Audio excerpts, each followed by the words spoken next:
நண்பர்கள் அனைவருக்கும் வணக்கம். இப்போ ஒரு அட்டைப்படம் விகடனில் வந்த ஒரு அட்டைப்படம், அதை பாருங்கள்.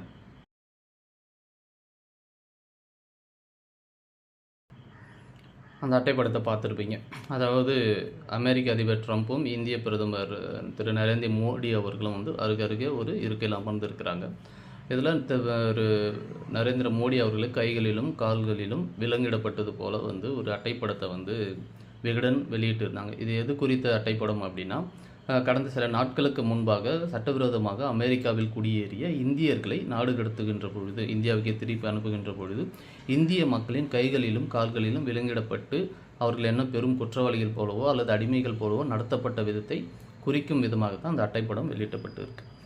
இதில் என்ன தவறு இருக்குது அப்படின்னு தெரியல.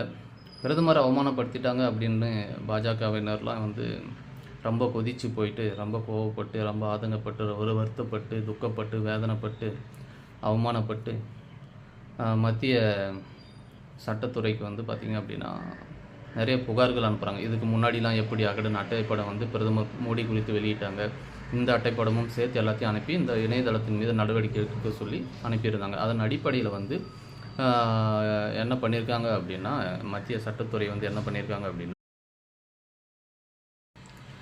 லா என்ஃபோர்ஸ்மெண்ட் ஏஜென்சி மூலிமா இந்த விகடன் இணையதளத்தை முடக்கியிருக்கிறாங்க. சரி, இந்த முடக்கம் பார்த்திங்க அப்படின்னா முழுமையாக பண்ணியிருக்காங்களா அப்படின்னா அதுதான் இல்லை.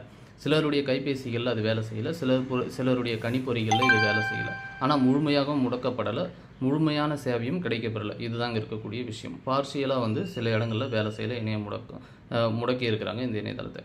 இப்போது நம்ம கேள்வி என்ன அப்படின்னா, கருத்து சுதந்திரம் ஒன்று யாருமே மதிக்கிறதில்ல. இந்தியாவை பொறுத்தளவு ஊடகங்கள் முதல்ல சரியான முறையில் செயல்படுறதில்ல, நேரத்துக்கு ஏற்ற போல் ஆளுக்கு ஏற்ற போல் செயல்படுறாங்க. இது ஒரு பக்கம் இருந்தாலும், கருத்து சுதந்திரம் இந்தியாவில் எந்த அளவுக்கு மதிக்கப்படுது அப்படின்னா, கருத்து சுதந்திரம் என்பது இந்தியாவில் சுத்தமாக கிடையவே கிடையாது. அது கருத்து சுதந்திரத்திற்கு எதிராக பல இங்கே நிகழ்ந்திருக்கு, கொலைகள் வரையும் நடந்திருக்கு. அது இருக்கட்டும். அட்டைப்படத்துக்கே இவ்வளவு பொங்குற பாஜகவினர், வெக்கப்படுற, வேதனைப்படுற, துக்கப்படுற பாஜகவினர் ஒரு இந்திய நாட்டு மக்களை கைகள்லையும் கால்களையும் விலங்கிடப்பட்டு நாட்டுக்கு திருப்பி, இந்தியாவுக்கு திருப்பி அனுப்புனது எந்த விதத்தில் நியாயம்? இதை எப்படி ஏற்றுக்கிறாங்க? இதற்கு எதிராக இந்த பாஜகவினர் கொடுத்த குரல் என்ன? போராடிய போராட்டங்கள் என்ன? நடத்திய போராட்டங்கள் என்ன? இதுதான் நம்ம முன்னாடி இருக்கிற கேள்வி.